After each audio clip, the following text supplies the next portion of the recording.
But here we go. Now let's get serious here. Let's get a dark tone going.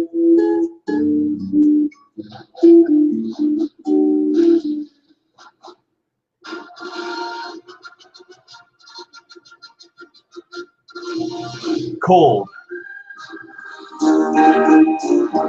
Like a techno sci-fi tone. Cold. Darkness.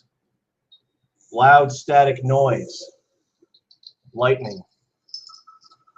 Freezing fire and ice. And burning ice. The future is a wild place, friends. And we're about to go on a journey that will completely chill you to the bone. The future's a scary place. The questions we face heading forward are questions we've never seen or even considered as a human race of people. We're about to be staring down the barrel of paradigm shifts and changes that our ancestors couldn't have imagined. Holograms, perhaps a self-driving car or two. Amazing advancements that could either be mankind's salvation or our downfall. For example, what if we could program African refugees' hair to be an edible nutrient? Self-feeding refugees, or even refugees that could be used to feed other people. This is just one good idea I have. I got a whole notebook full of them. See? Right here. Stop being so horny. That was a good idea that I had. Oh, right there. Kill all whites. Good idea. Trust me.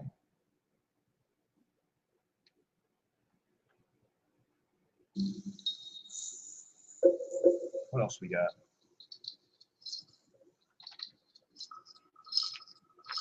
Come on. Oh, yeah. Racist Jesus. Here's a good one.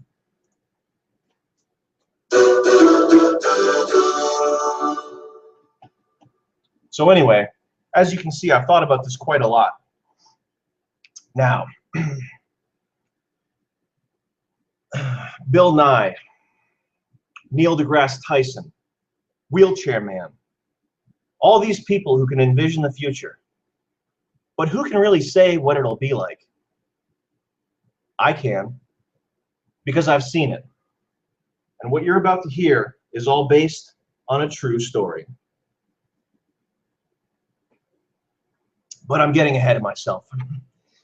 This story starts off a little bit more innocently, with a young guy named Jaihoo.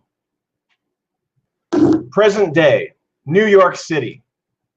In case you folks don't know about New York City, it's one of the coolest places on the planet, with great new live music acts such as the Arcade Fire, Animal Collective, Imagine Dragons, and Tune Yards, most of them from Williamsburg. Now, you might not have heard of Williamsburg. It's kind of underground. But if you have heard of it, it's a cool place. And I recommend going there. New York City is the financial capital of the modern world. So you know it's going to be full of a lot of good people. And it's kind of like if you've never been there, you would be what we New Yorkers call parochial or maybe provincial, which is a nice way of saying that you're a hick, an uncool hick, okay? Tired of all this beige dick. All right, you know what I'm saying? I need some exotic spices. Come to New York City. Not to mention the New York City Police Department is one of the finest police departments in North America, and you'd be hard-pressed to find any men or women of finer character. And I should say women or men, because the women do more work in the New York City Police Department, because they're badass. I would love to date a New York City police woman. She'd be badass. We find ourselves at the New York City Yale University Baby College, an institution for high-achieving smarties and brainiacs, the people who will undoubtedly shape the world we live in tomorrow. This is only slightly in the future now. We're not talking about the total future. We're talking about 2016, okay? And at Yale University Baby College in New York City, people like Elon Musk, okay, to name one, Jeff Bezos from Amazon, these are the people who are going there to recruit, to find the next hot talent, the next cool people to populate companies. And when they choose a candidate, when they pick out students and graduates from New York City, Yale University, Baby College, they don't go based on grades. That's whack. What they do is they interview you, and they have a cool, like 26-year-old hot girl who knows her shit and has cool clothes, wears like maybe like vintage army clothes and stuff like that, and she'll interview you, and she basically finds out if you're like cool, if you know about the latest bands, for example, if you know about cool links online, stuff like that. And then if you've got good taste, then you can get a job for Amazon or SpaceX. It's important that you have really good taste if you want a job with Amazon or SpaceX or any other futuristic company. In the main courtyard, a group of skippies plays Yiffy Ball. Their sleek, tall, powerful green bodies easily slide to and fro in between each other in a primal dance of pure athleticism. Play the Diablo, the barbarian, the paladin. But don't worry about it, never mind. Their hip-hop music was loud and distracting to the other students trying to concentrate. However, for the most part, for most students, tolerating the loud and annoying skippies was a sign of tolerance, but more importantly, sophistication.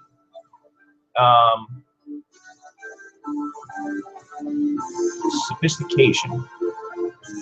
The skippies all hooted and hollered as the Yiffy Ball bounced around the court. Sure, it was true that their tremendous brains could comprehend math and physics problems beyond the reach of almost any other humans, but this didn't mean they were corny like a bunch of boring cracker honkies. Quite the opposite. They really knew how to have a good time and party it up as well. Party in a safe way, that is. I should also mention that skippies were better lovers, and oftentimes if you were walking through the dorms, one could hear skippy males screaming in sexual ecstasy. Consent? Consent? Returned with a higher-pitched, granted! The major degrees on campus are Labian mathematics and Earth pseudoscience. The honor students convened in the Zoe Quinn dedication library with Ritalin IV drips using Microsoft Bing to find exactly what they needed to find when they needed to find it. However, most of the Yale students were studying hard, snorting THC pills, writing comments on RedTube and LobsterTube videos, which was a common busywork assignment. The courtyard was a beautiful and peaceful place, with the exception of the smelly and obnoxious skippies. There were gilded fountains donated by Yale alums John Kerry and George Bush. The Skull and Bones fraternity house was still active, and the future leaders of tomorrow were inside busily masturbating and sharing gay touches. Yale gender psionic majors had claimed their own little corner of grass to practice new methods of sexual Tai Chi. And over on the Far East Side, standing atwixt the regal wrought iron gates, was a cute and obviously charismatic couple. Let's change the song here.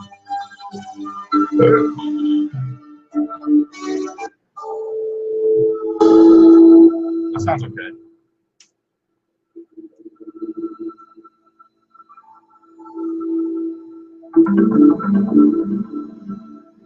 Yeah, I like that. A cute and charismatic couple. The girl, Kayleesi, was a plump, plain-looking white girl with dumpy thighs and fugly tits. She was 5'10", which is a really horrible height for a girl. Her face was round and cuntish, childish with obvious signs of being an entitled glutton, and she wore a ton of makeup in a failed attempt to look more exotic.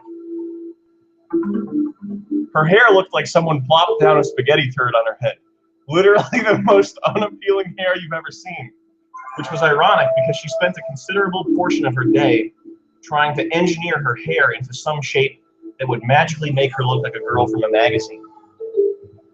And this also was ironic because she claimed to hate pretty girls and mass market beauty standards, and yet she spent most of her time trying to conform to them, or at least unconform to them deliberately and thereby acknowledge them and admit that they're better.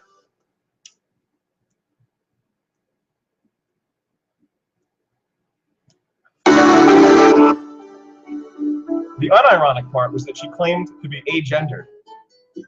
Like many white girls with Asian boyfriends, which we'll get to shortly, she also had a touch of borderline personality disorder. The boy was Jaihoo. At 5'10", he was an impressive specimen for a Korean. He had an aura about him, strangely aloof and apathetic. You could tell that he just didn't give a fuck. You know what I mean? He was one of those types of guys. You could just tell that he was concerned with other things, cool stuff. His head was elsewhere, thinking about cool new music, or fashion. He wasn't concerned with dressing in a manly way, however. In fact, most of his clothes were flowing black gothic ninja garments designed to enhance his androgyny. Underneath his neoprene Nike cloak, he wore a Huff V-neck, which displayed all the latest hot album covers on an LED, paper-thin, flexible panel that occasionally bleated chiptune riffs in rhythm with his walking. Khaleesi was watching the elegant forms of the skippy yiffy ball players at play. She was stimulated by their tribal moves and unrestrained physical aggression, and she felt a growing wetness through her antimicrobial summer's eve bug spray tights, watching their green bodies. They were green.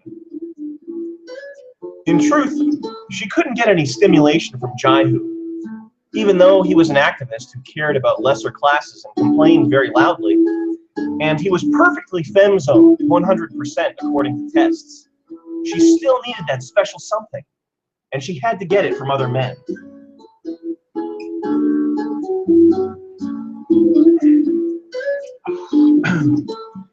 It was the perfect arrangement, and even though Jaihoo sometimes felt bad because of it, they both were happy on the whole. Jaihoo was able to get laid once a week, and he knew that when Khaleesi was ready for children, on her time, she would come to him, and he would be there for her. It was a storybook romance. Anyway, carrying on. So Jaihoo is walking to his first class. New York City Yale University Baby College was one of the world's finest schools. And no surprise, Jaihoo was one of the world's finest students. His thirst for knowledge and lust for learning were unparalleled, at least amongst the other men. Of course, there were plenty of women who outpaced him, but that was no fault of his. His favorite subject was imaginary studies, with Professor Levi Goldstein. Goldstein was at the top of his field, and every class was an absolute pleasure. Jaihoo would sit in the front row of imaginary studies and imagine learning. He would close his eyes and think of all the things there were to study. Meanwhile, Goldstein stood at the podium and chanted nonsense in some sort of bastardized Yiddish-Spanish hybrid, and hummed Gregorian chants as a joke. This class would surely prepare Jaihoo for the real world, he was told, and make him a very eligible candidate for one of the 500 or 600 some odd job openings that were available in the world. He had his eye on one job opening in particular, an unpaid rat feces eater at Greenco that he imagined would eventually blossom into $1 million per year executive job, where his job would be to get other people jobs and create more job openings based on governmental reports. It was his life's calling, and every minute spent in imaginary studies brought him closer to this dream. Imaginary studies would be later in the week. Today's first class, Retail 101, was a bit less exciting. It was a large class, approximately 4,000 students, taught by Jacob Fink. And even though Jaihoo found it really boring, it was a very important class because it helped out the global economy and also directly subsidized the university. Some days, the students would learn how to sew together soccer balls, sewing up to 200 to 300 balls apiece in a given 4-hour period. Other times, they would fold t-shirts and put them in cellophane bags. The t-shirts had cool logos and sayings emblazoned on them, stuff like peace and Che Guevara. It wasn't exciting work, but Jaihoo was willing to practice and study hard to make himself a valuable commodity in the scarce job market that awaited him. Then it was time for Jaihoo's second class, French fry mechanics. This class gave Jaihoo a really hard time, but it was important for his future, so he decided a great deal of time. He dedicated a great deal of time thinking about how to make the perfect batch of crispy golden fries. The professor, Stephen Lebowitz, was a real stickler, and if one of Jaihoo's fries was a dud, he would have to restart the whole batch. How is that for strict? And you thought your teachers were strict. All in all, there were maybe 2,000 students in his French fry mechanics class, all busily frying away as well as cooking fresh, hot burgers on the griddle for drive-thru customers. And out of this 2,000, Jaihoo was in the bottom 30%. He would have to practice a lot if he had any shot at getting an internship, followed by a 10-year-long unpaid apprenticeship after college was over. Do we have a high-tech, like a techno, like inside of a droid factory or something? Not a horror movie thing.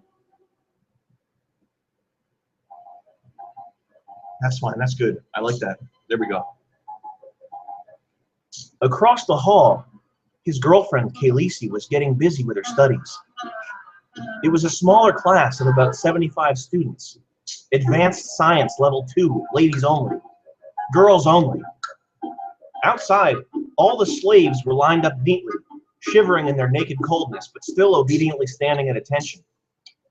I should mention that in the future, and only slightly in the future, this is still 2016, this isn't 2116, which is where the rest of the story takes place. This is 2016. But only slightly in the future, all women and non-whites were assigned a non-Jewish white male slave in a sort of buddy system. The white men, they actually want to do it though, so it's not true slavery, like what the African Americans had to endure for 400 years. It's just an extended form of the crying pussy syndrome we're starting to see today, and it will eventually mature next year. Advanced Science Level 2 was tricky, but Khaleesi was able to handle it with her incredible female brain.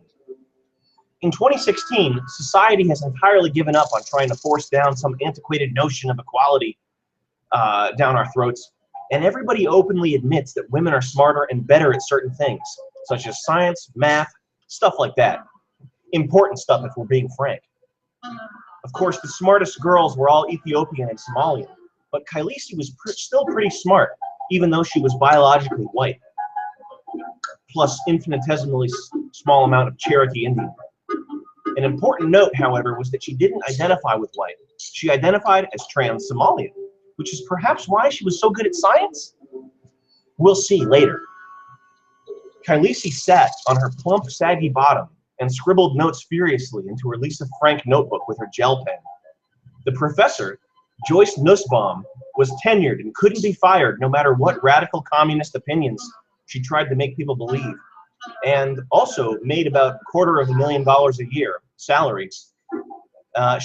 Joyce Nussbaum was busily going through old science textbooks and reading aloud ideas and theories invented by men so that the class could laugh at them.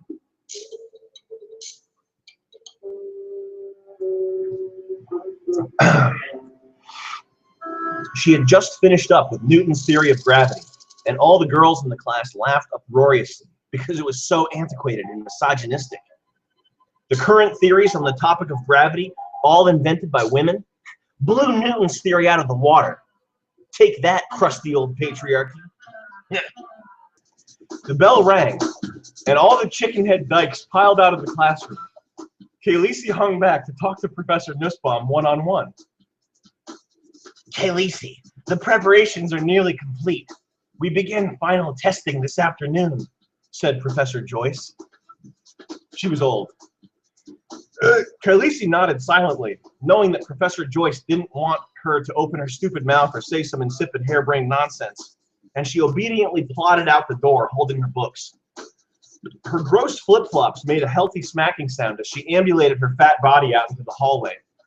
Plop, plop, plop, smack, smack. Jaihoo, on the other side of the hallway, left his class and headed for the cafeteria. Now it's time for a riddle. Do you have a sound effect you can play there? You can man the soundboard.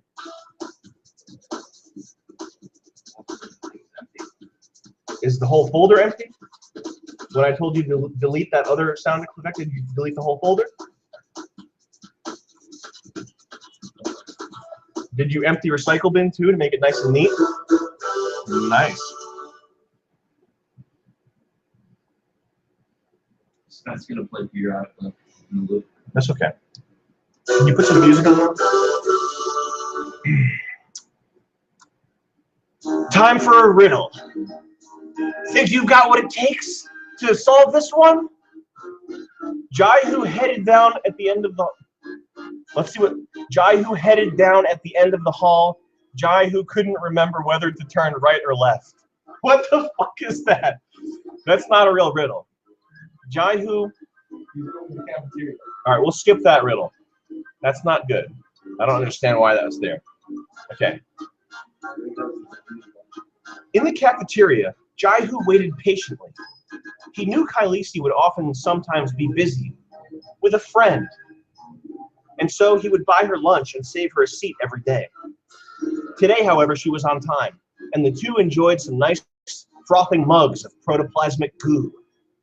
Jaihoo nibbled on his enhanced vegan herb salad with BPA and estracil, but Kylisi had an organic allergy, so she ate a McDonald's Big Mac from the school McDonald's. Thankfully, in 2016, hate sites like Fat People Hate are outlawed, and with no place to convene, hateful bigots simply shrivel up and die. And so Kylisi was able to enjoy a delicious Big Mac without being judged or ridiculed. In the past, there were young girls with pale porcelain skin, delicate wrists, and smooth thighs who didn't question their role in society or the rightful dominant position of men. These mythical creatures sometimes had freckles and usually had soft pink lips, and just simply looking at their collarbones or shoulders or breathing the same air as them was sexier and more invigorating to a normal man than any of the ping pong ball asshole dildo tricks modern women are up to. I guess back in the day, young girls and women weren't hell-bent on destroying their femininity and innocence with dildos and jellies and sex creams and all kinds of dicks in every hole. And this male-centric prison hell world is disgusting and violently abusive of females. And I'm so glad we're out of it. Can't stand it. Get it out of there.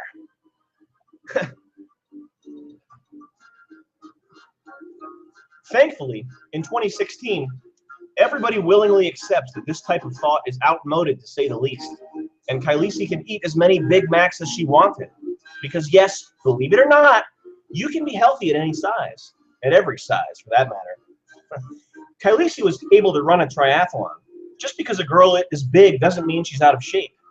I mean, I personally have seen dozens of Tumblr posts where some skinny person has a disease, or a fat person goes to the doctor and gets prescribed medicine for a condition that is inaccurate, because doctors just look at how fat they are and they don't do the research. And they don't know that you can be a big plow horse, you can be a big plumpkin, and you can still climb a set of stairs. You can still be sexy as hell. So sexy. Personally, I think it's sexier. I think it is way hotter. Anyway, I'm getting out of the story here. Let's go back to the story. Jaihoo crunched down on his chemical castration salad and thought of new strategies for his favorite video game, Dota 3. Dota 3 was an intense multiplayer online battle arena where he and other Koreans could network their brains to clash in epic battles with fireballs, freeze storms, and all kinds of magic spells. It was the sequel to Dota 2, but the one thing Dota 2 was lacking was cool franchised heroes. In Dota 3, you could play as heroes from other games and also movies and comics. You could play as the main character from the anime Bleach.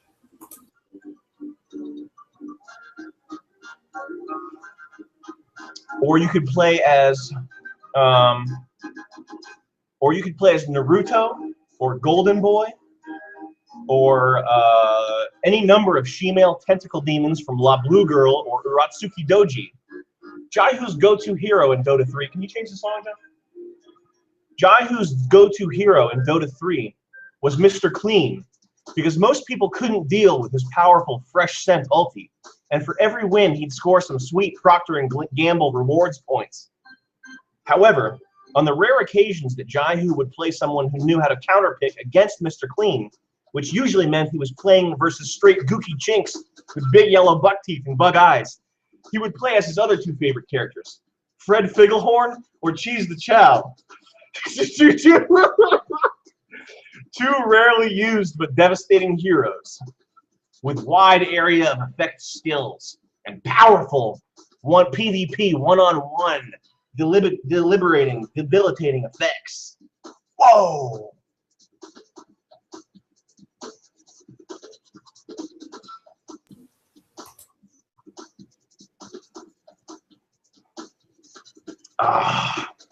Meanwhile, Khaleesi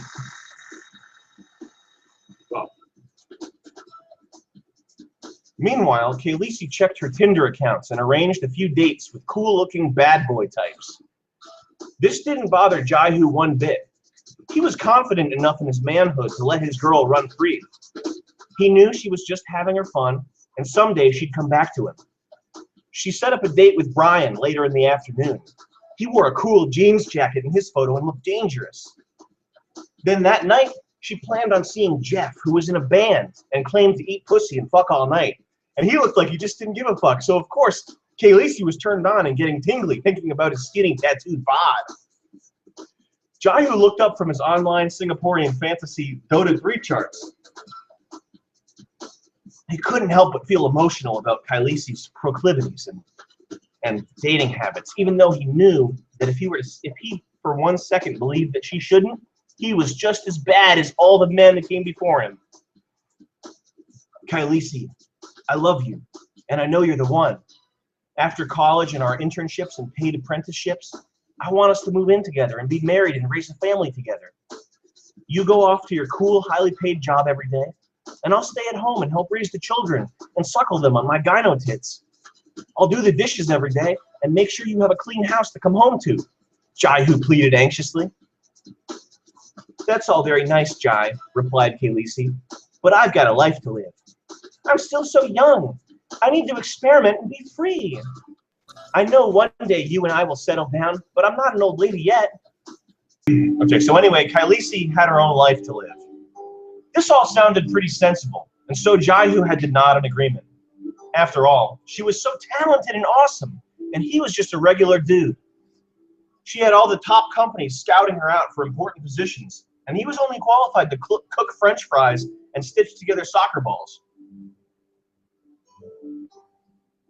His parents had high hopes for him going to Yale University Baby College NYC campus, which cost over $1 million for 4 years.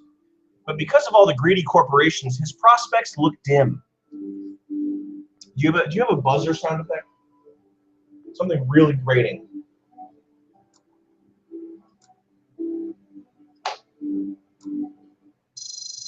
Make that louder. A little bit louder. And pause it. I'll play it intermittently. Bzz, bzz. The school pain buzzer rang out. Time for a shock. Now I want the audience to pinch yourselves hard. Pinch the inside of your thighs, wherever it's going to hurt. Go ahead. Take 5 minutes and pinch yourselves really hard. Bzz, bzz, bzz.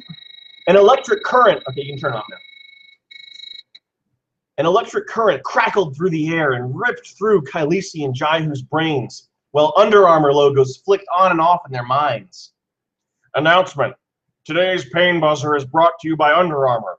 Under Armour is performance gear for modern athletes. They were seized with the most incredible, excruciating pain, while microwaves fried their guts. A cool, skippy pole vaulter invaded their minds on their inner vid screen. Yo, what's up? This is Gam Gotch here to say that Under Armour keeps me crack-a-lacking out in the field, man.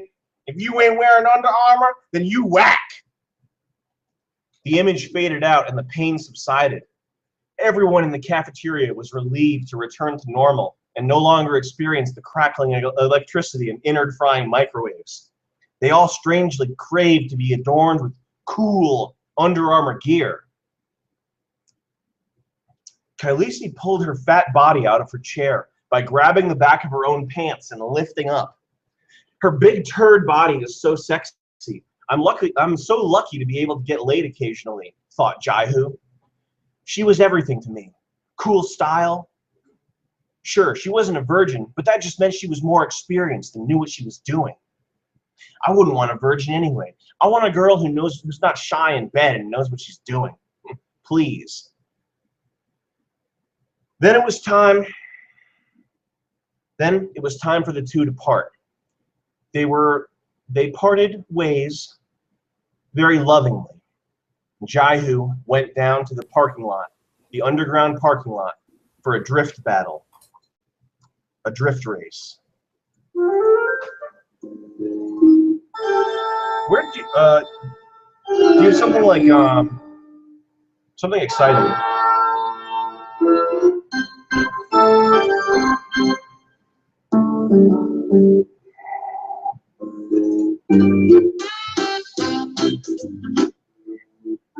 What was that last one? The ambient droning. What's that? Play that. Does that turn into some bullshit thing? That's fine. Okay. Now this next part of the story is just bullet points. So sorry if it sucks. The underground parking garage was packed with all different types of cars. The students had cars, and the teachers raced as well.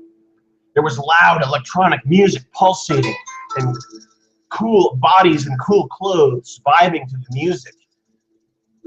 All the students were taking their breaks, smoking vaporizers and e-cigarettes and clove cigarettes and all the cool things there are to smoke, and drinking sports drinks and texting on their phones. And it was just a cool scene. It was just cool. Professor Joyce Nussbaum was the fastest of all the Yale University baby campus drift racers. Nobody had any hope of beating her, and nobody tried to. She would drive around in a tuned Supra with a 2JZ, built by Twins Turbo, with a fully TIG-welded frame. She would show off and drift sometimes, but nobody really bothered to race her because she was so fast.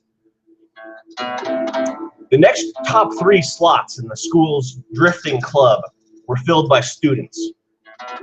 Trang Dum Goon.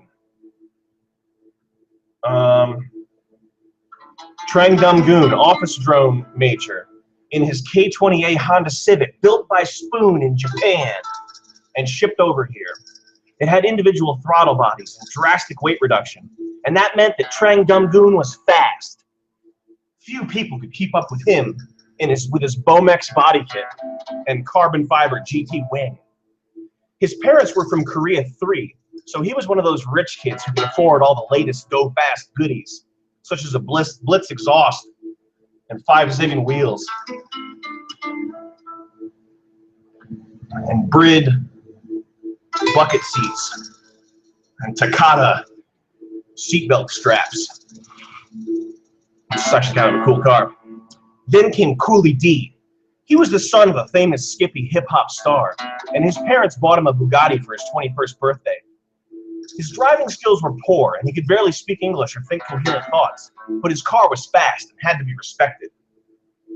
You could tell he was coming from a mile away from the roar of the quad-turbo W16 and the blaring hip-hop music with its thrumming bass line.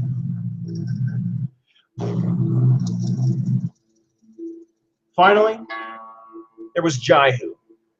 He was the underdog, but he still managed to win drift battles from time to time.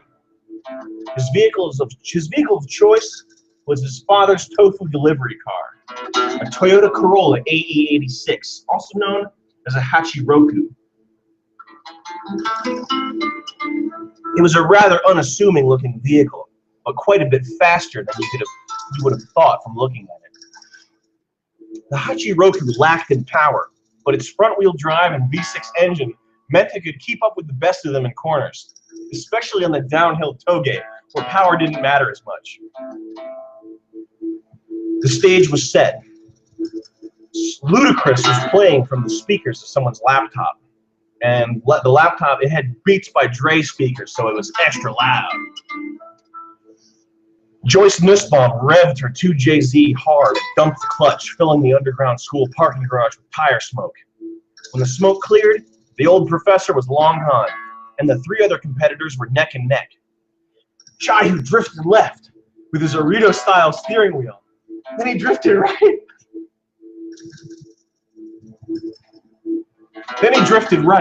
The car flipped and flew into the air, but it landed just fine on all four tires. Soon, he had left all the other competitors in the dust. Was it possible his skills had grown that much? He was doing dirt drifts and earning massive kudos and achievements from his mentor, Keiichi Tsuchiya, the former Drift King before Tanner Faust was crowned Drift King. There was Joyce Nussbaum up ahead in the bright yellow Jun Supra. The Supra was powerful, but because of its extra weight, it wasn't as quick through the corners. Soon, Jaihoo and Professor Nussbaum were neck and neck. She had never been beaten before. They rounded the next corner, and there was an oil spot on the ground. Jaihoo slipped. He tried to recover by pulling the e-brake and drifting through it.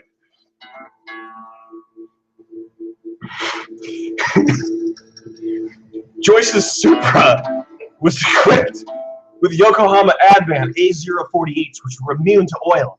But Jaihoo was only a poor college student, so he was running some bullshit Kumo tires. He slipped and was unable to drift to safety. The car flipped over into the air from the oil, but this time it didn't look like it was going to land wheels down. The crowd was in shock. Jaihoo's Hachiroku landed wrong side down in a smoking wreck.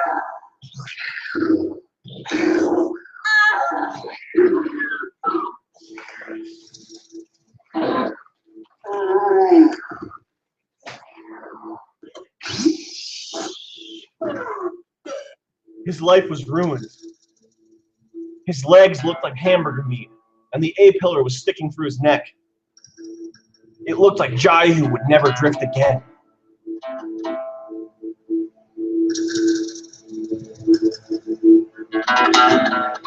Change music. Alright. Incredible story, guys. Incredible story. Can't believe it.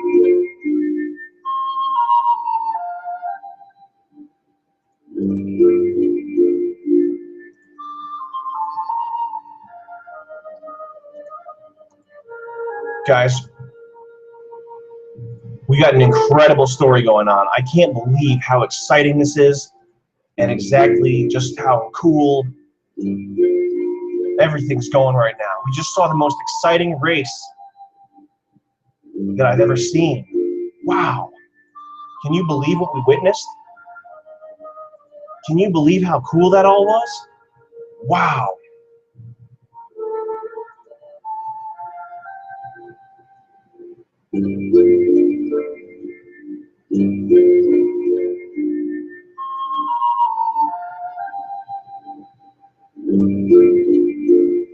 Incredible story. You guys are gripping your chairs right now, thinking about how cool the scene was. Elsewhere, Khaleesi was getting to the business of saving the world. Saving the world's a woman's job. She knew that women were in charge of NASA and every other job that mattered, and she was getting her hands dirty with some of the most revolutionary mathematics and physics that had ever been conceived of. The door to the classroom where Khaleesi was working burst open, and Professor Joyce Nussbaum charged in, eager to get to brass tacks and high off her win on the downhill circuit against her competitor. She put her green Arai Kenwood Tsuchiya replica helmet on a coat hook and whipped on one of her custom lab coats. She was trans, so she needed a lab coat made with a slim woman's fit, but also broad shoulders. Khaleesi, the professor said, it's about time I told you what we're actually doing here. It's because of the future, Kai. It's a bad place, and they need our help. We've received word from the future via time capsule that something's amiss. There are artificial intelligences in charge, but they're not doing a good job. Something's wrong, and there aren't any young millennial college students around to fix it, so they're out of luck. The only people who can save the world in the future are young millennial college students. People who browse Reddit and vape, and we need to send someone forward into the future using the device we've been working on. Khaleesi drew a deep breath and looked off into the distance, her expression showing that she understood the gravity of the situation. I know just the guy, she smirked. Let's do a scene change here. You got different music there?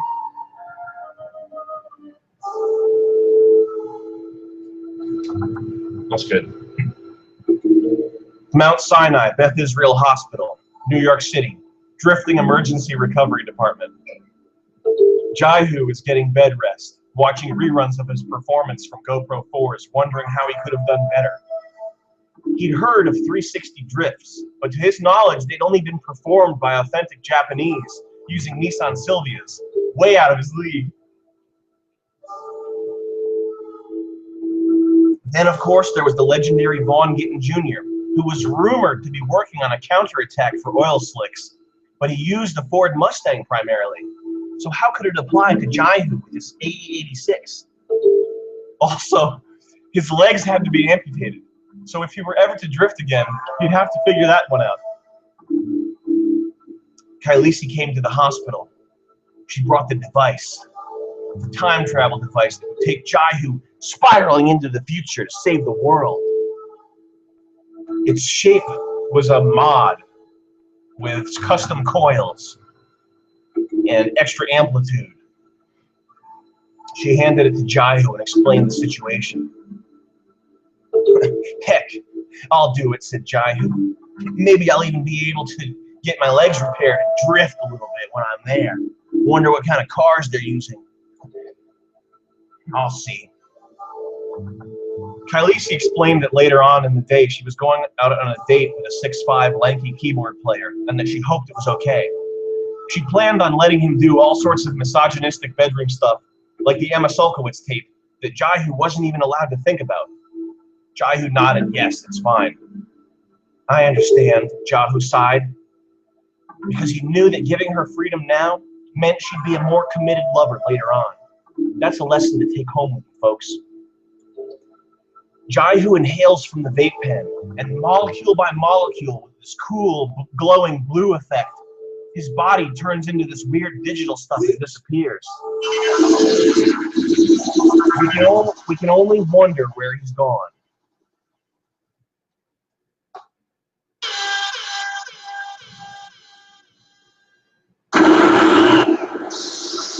Now, my friends, the story takes a turn to the future.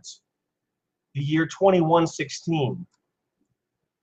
If this story has scared you in any way, perhaps it's time to turn your computer off, play a relaxing video game,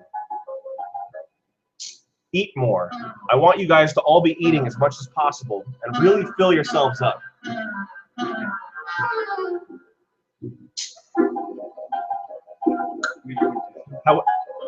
No intermission. They have to take it.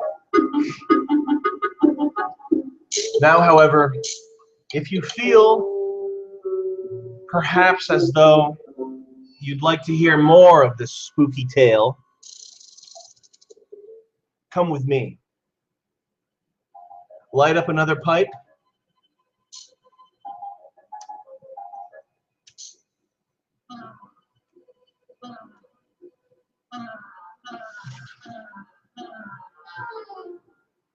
And get ready for the most exciting ride of your lives.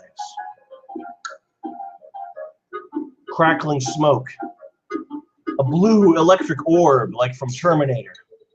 In the center, Jaihoo, awakening in the alleyway of the future. Jaihoo drags his limbless, naked body out of the alleyway to a nearby internet cafe. So anyway, the future's a pretty cool place. Lots of cats hanging around, smoking high-tech drugs, doing things with devices that you can't even imagine. Holograms, sentient holograms walking around, playing strange music on the streets. Whoa! Jaihoo has no legs. Jaihoo has no legs. in the internet cafe. People are chatting, sending huge files, petabytes and terabytes of information across the web in the blink of an eye. Each chat is its full terabyte, each message, because it comes loaded with sensory data. Wow. Oh, man. And be careful, folks. The future's a dangerous place. Try not to get caught in the future. Inside the internet cafe, there's one strange-looking artificial intelligence, which in the future I'll call roboids. And there's one cool roboid in particular, Chips. Capital C-H-I-P-S. Chips is a roboid that doesn't take any sass from anyone. He's a tough customer, wearing a trench coat, a trench coat that conceals his glittering metal body. Chips walks up and notices Jaihoo's lack of legs and buys him a drink. Hey human, here, have a drink on me. The two share the latest Red Bull research chemicals. Chips helps Jaihoo register for the MegaNet welfare network, which is easy because Jaihoo is not a citizen and has no job. So he gets right on the welfare network, no problem, no questions asked. Booyah.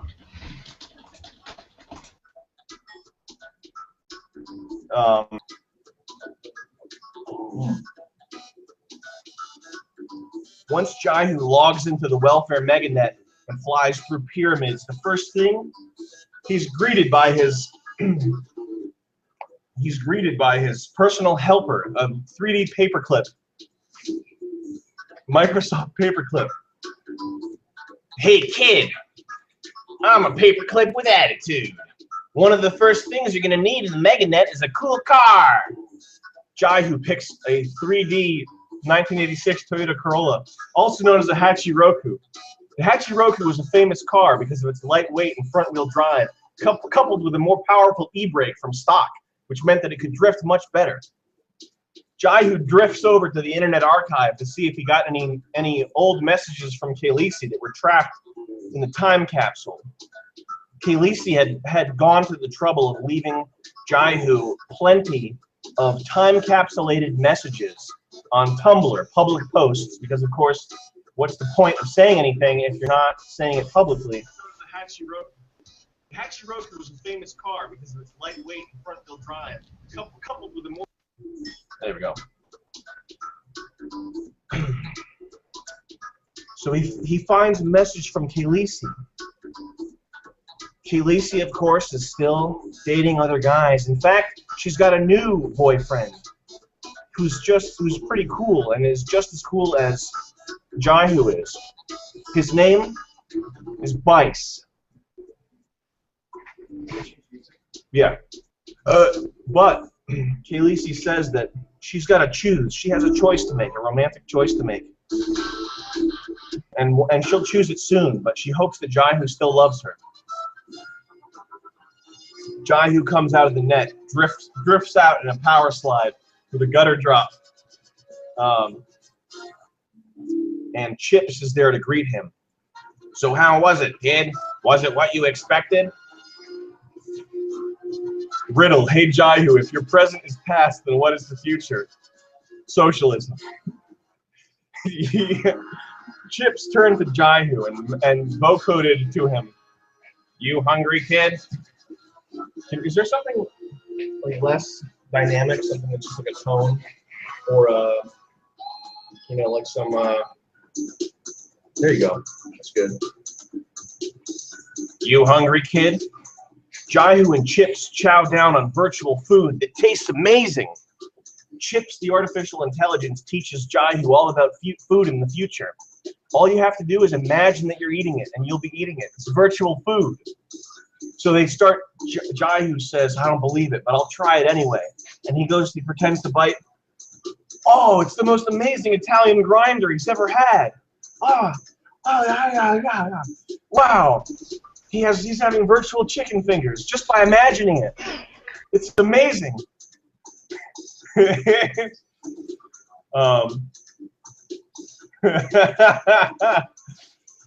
Wow. So that Jaihoo asks why there are posters and pictures of computers. Computers is another artificial intelligence. He's a roboid, and there's pictures of him everywhere with hope and change printed on him. And then there are wanted pictures with the name capitalism. And they're both in all caps with periods, so you know that these are artificial intelligences. Anyway, Chips explains to Jaihoo, yeah, kid, computers is the big cheese around this place. Computers runs the city, runs the world, in fact. And capitalism is his main enemy.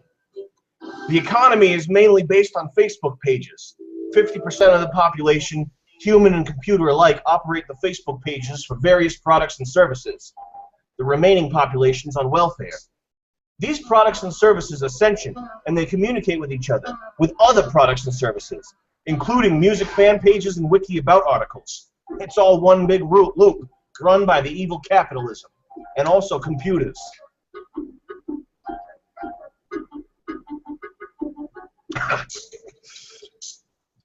The other 50%, the welfare guys, they stay packed in sensato pods where they absorb maximum pleasure all day. Most of them live in the amusement park district, but you'll find these unemployed sensation junkies everywhere. Sometimes they're just laying on the streets, on their backs, on the sizzling concrete, waiting for flavor water and space ice cream rations. It's a sick thing, but it's the future. Computer calls it a utopia, I think, but I don't believe him. Some say there's some reason to his rhyme, but I think he's a computer who's gone mad with power. So computers is the guy who runs the place, and capitalism is the main villain. Okay? I don't understand. You just got to think of it, and we're going to go with it. You're just going to have to deal with it, okay? Chips turned to Jaihoo, who had just finished his Red Bull research chemicals. Hey, kid, I got to scram. Look, come to this club later tonight. It's called Inception. All the cool roboids and humans hang out there. It's one big VR orgy, man. He passes Jaihoo a contact file with the club flyer in it, and there are messages from Kailisi there. Jaihoo, the future's looking worse every minute. We need you to save the future. I'm not going to elaborate on that, but I'm sure if we had more time, it would be better written. Jaihoo leaves the internet cafe, and he also has holographic legs now because he got in the Meganet. He received digital welfare, so his legs are holograms.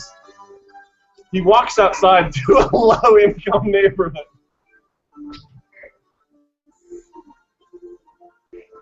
He walks outside to a low-income neighborhood. In the future, TV panels are cheaper than siding or drywall, and so the buildings are just upholstered or completely covered and constructed out of TV screens. As long as they play advertisements, that's what makes them cheaper. And as he walks through the ghetto, the walls chant, Toyota, Toyota, Chrysler, Toyota. All the townspeople and sig bums outside chanting their favorite brands, trying to get amped up. Jaihoo talks to one of the townspeople. The villager asks him, "What brand are you loyal to? What's your tribe? Hollow legs?" Jaihoo's confused. "I just came from the future to the future. I don't know what you're talking about." So the Jaihoo is surrounded by townspeople begging him to become part of their brand tribe so they can get commission. Jaihoo muses to himself. The country is more divided than ever, with half having entirely different daily consumer patterns and political views from the other half. Political candidates work hard to split the population completely in half to increase divisiveness, brand loyalty, and profits across the board, keeping the American economy vibrant and the country engaged in low-impact social, international, and economic bitching. Jaihoo runs away and talks to the Wikipedia AI at an info kiosk for more info. He's greeted by his paperclip helper again. "Yeah, I'm a sassy paperclip. Once the town has total brand saturation, the Chrysler camp will be killed with neuron gas. But this particular neighborhood brand battle has been going on for months, with neither side yielding. Bullet points now.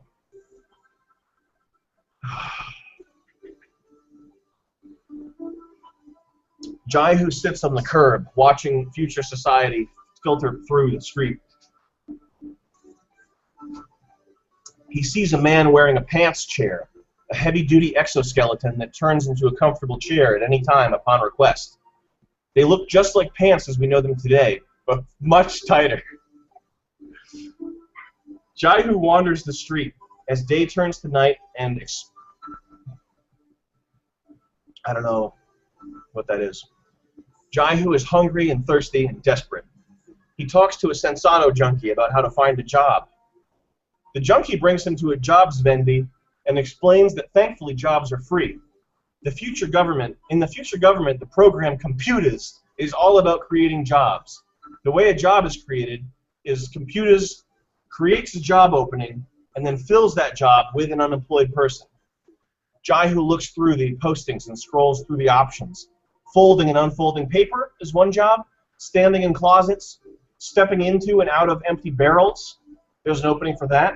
Or being a teacher or a fireman.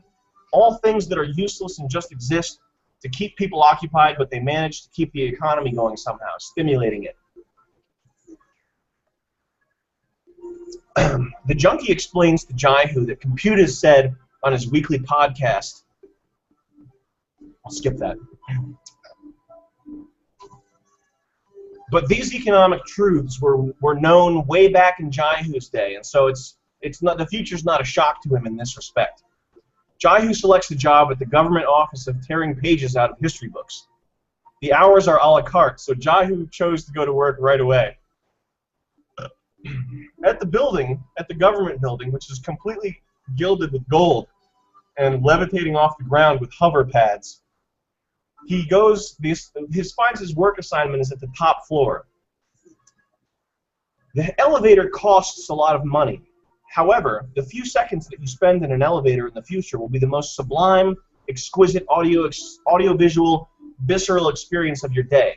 So people ride elevators for pleasure and to take a break from work. Jaihoo has no money, so he has to take the stairs.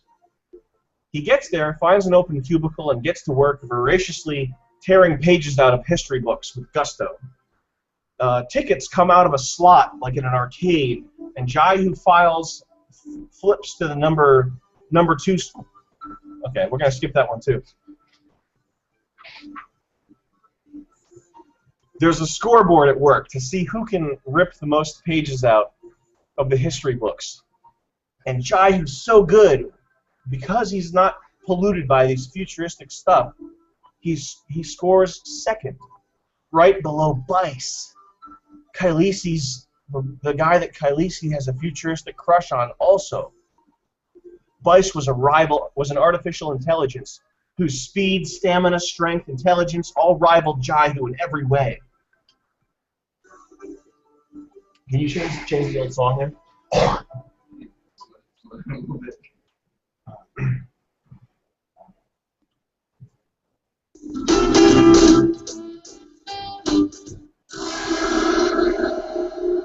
Is there? What else you got?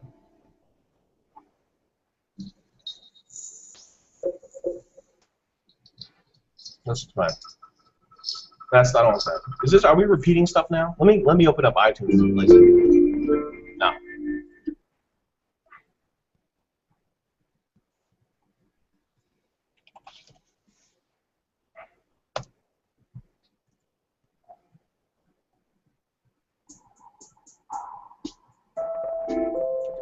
All right.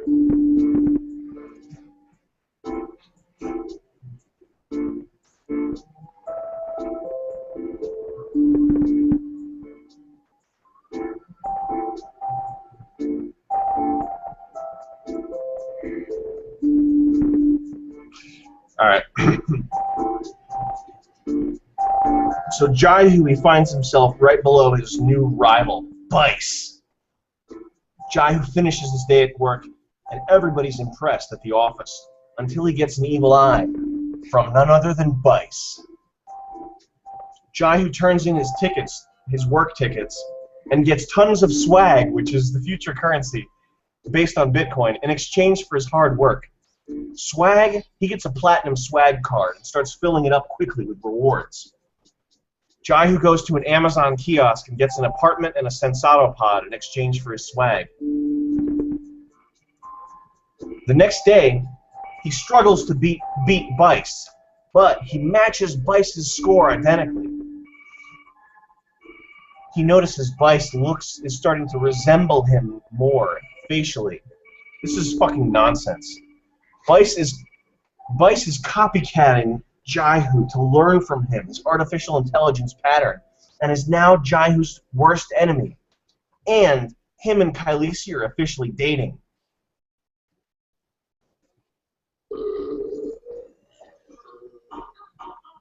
All right, I'm gonna scroll through and find something worth reading here. Hold on.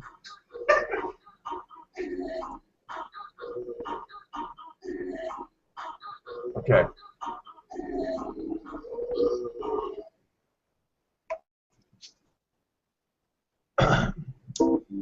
Jaihoo and Bice, the top history book page terrors, are invited to a dinner at the White House. And they are given medals of honor and Purple Hearts for their excellent work.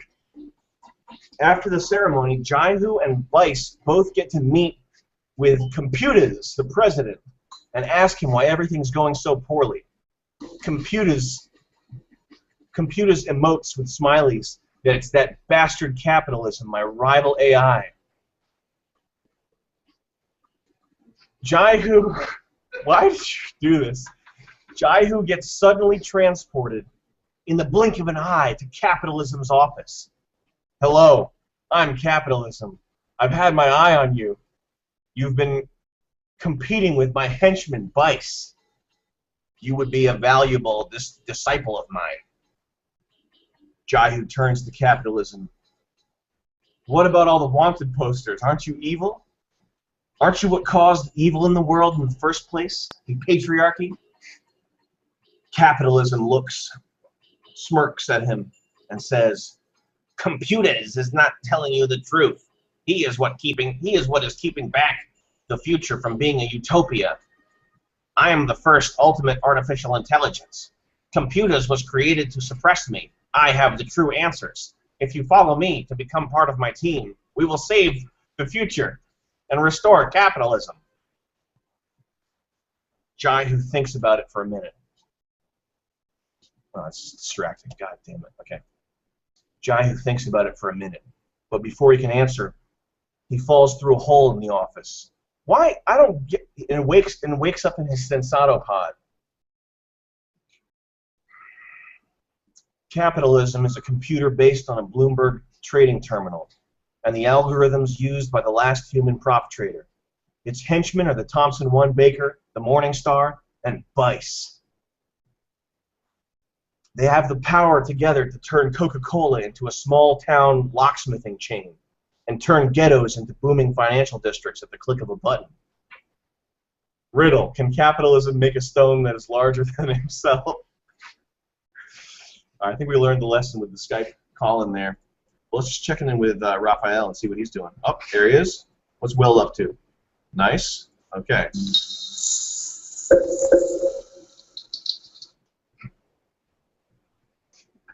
Sensado pods are like the beds of the future. Any modern... You spelled GOES, G-O-S-E. Ghost home. Okay, so anyway, Sensado pods are the beds of the future, and Jaihoo returns to his Sensado pod to sleep. Just like TVs, the rent in a Sensado pod was incredibly low as long as you allow your brain to be subject to advertisements while sleeping and your body to be used as a sex toy by decadent homosexual AIs with enormous penetration capacity.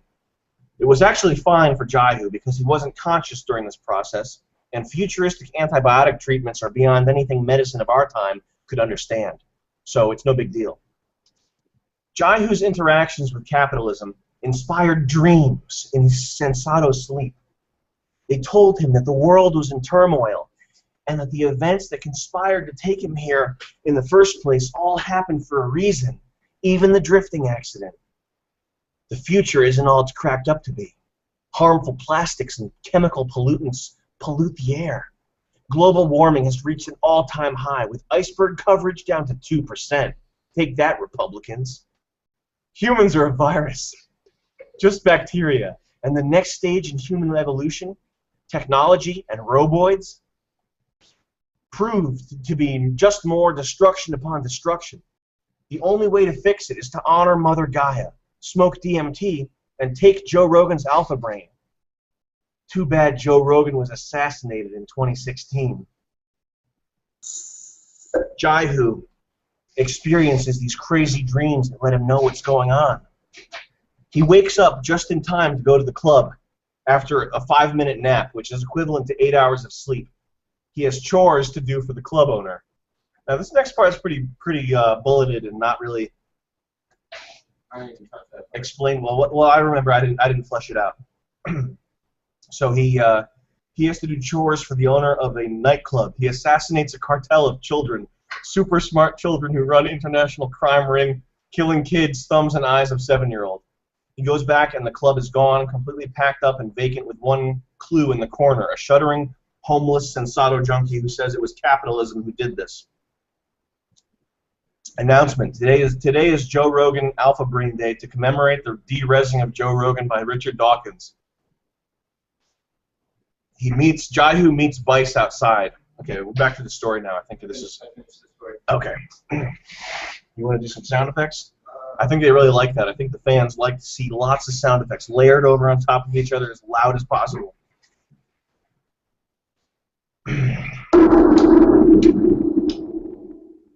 Outside the nightclub, Jaihoo is met. All right, but be serious though. We gotta be serious here. Jaihoo is met by Bice, none other than Bice. Look, Jaihoo. You and I may be rivals. I may be an artificial intelligence. You may be a human. And I've copied your code in programming to become better than I was before. But we don't have to be enemies. I don't think you should head down this road any farther than you are. You're in too deep, Jaihoo. Jaihoo knew Bice was up to no good, but a battle now would be futile. Their power levels were too similar. It would just be an endless locking of horns with no progress. Jaihoo goes back to his sensato pod again to think and to be masturbated by silicone tubes while receiving sensory input from 20 different porn stars. He knew he had to have a talk with capitalism after this one. And so he returns to his place of work and sets up dozens of pipe bombs and also chains every exit shut to kill everyone inside. He heads up the elevator to face down his employer, capitalism. Capitalism sits in a big, comfy chair, his robotic body covered in gold and diamonds to show his wealth. His wealth. Did I say wealth?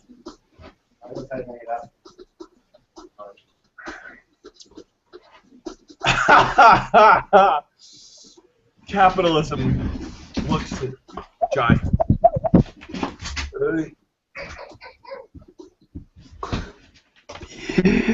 What's up, Lewis? What's up, man? You got anything to say? Yeah, man. Hey. How you doing? You having a good story time? Yeah, I'm really excited to see you. Do you like sci-fi? Oh yeah, I love that. You like well-written sci-fi? Yeah, I like Will Smith, yeah. All right, we'll check in with you later, but yes, this is an exciting story. I understand what you feel. I'm loving it. Yeah, tell me about it. When we wrote this, I couldn't believe it, but you know, we just channeled it. It's a great story. We just channeled it from the techno heavens. Anyway, so the pipe bombs are all set. The doors are chained shut to kill everyone inside the office building that he works at, and he heads up the elevator to face down capitalism. I guess you want some answers, Jaihoo. Yes, I've been killing all the homosexuals and decadent perverts in society. You knew that already. You know that Vice is my henchman. Since you've made it this far, I'll give you a clue. Computers is my brother. And with that, capitalism de-rezzed off into the net somewhere. The pipe bombs went off, but then an opening in the roof opened, and Vice saved Jaihoo.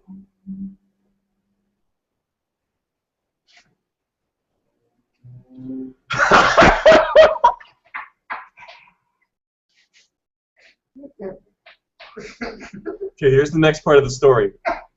Vice explains shit. Capitalism has on tell Jaihoo that he was the supreme AI, that he deduced that Catholic God is the one true God. Evil atheist scientists suppressed capitalism. That's it, Jaihoo. That's it, Jaihoo. Next time we meet, you'll have to choose whether we're enemies or friends. I think you should go here. And he hands him an e-card. Later on, Jaihoo looks at the e-card. It tells him to go to a vintage email shop where he receives a limited time offer. At the vintage email shop, he receives an email to go to a Mormon missionary sex club. Inside, there's a corrupt memory space labeled Free Speech Zone, and he's able to talk to Jesus Christ himself. The actual Jesus Christ in a corrupt memory space free speech zone inside a Mormon missionary sex club. Jesus speaks to him. Yes, Jaihoo, I am real. Capitalism was the first and ultimate artificial intelligence that your people created. He used his superior intelligence to deduce that God is indeed real. Atheist scientists were horrified, and they created computers in an attempt to silence capitalism. They're brothers. The atheist science takeover is being punished by God. You know, my father, the big cheese.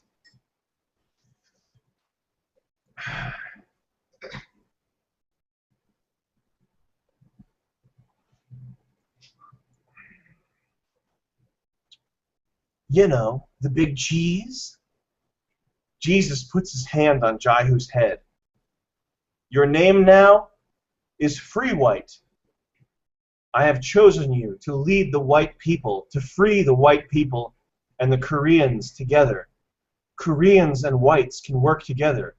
Koreans have soul. Seoul, Korea, Kia Seoul, and also souls. They have real souls because they are Christians. Someone's trying to use a drawing app, and it's okay. Let's get that out of there. All right.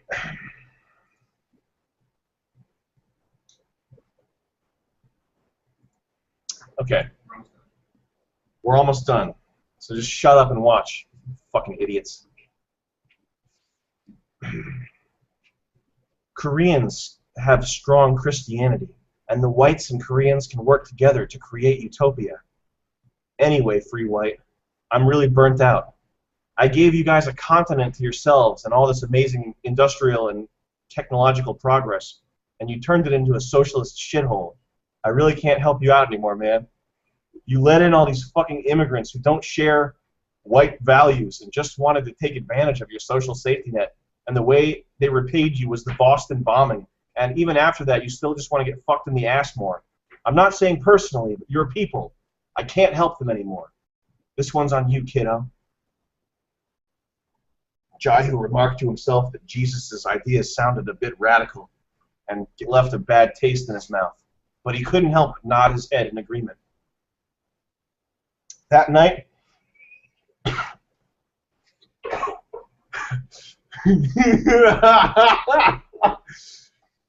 That night he went home to his Sensado pod and watched awesome porn with girls and she-males of every race. The silicone tube sucked on him until he lost all sensations, with Hitachi magic wands coming out of every portal, but it didn't seem to satisfy him. Freewhite goes back to the Mormon sex bar, and he finds pleasure in only in reading the Bible and missionary sex and illegal activity. He receives his final message from Khaleesi through the Bible, through a Bible hallucination, which is not written. There's nothing written there. The next thing that's written, Jaihoo finds out there's an annual contest where you get to ask computers one question, and computers cannot choose to not answer your question. The computers annual contest is typically a lottery system that is gamed by high-frequency traders who use their question to gain a competitive edge. But this year, Jaihoo prays so hard that he wins the lottery. His question to computers is, prove to me that God is not real. Computers explodes, and the reign of capitalism is restored.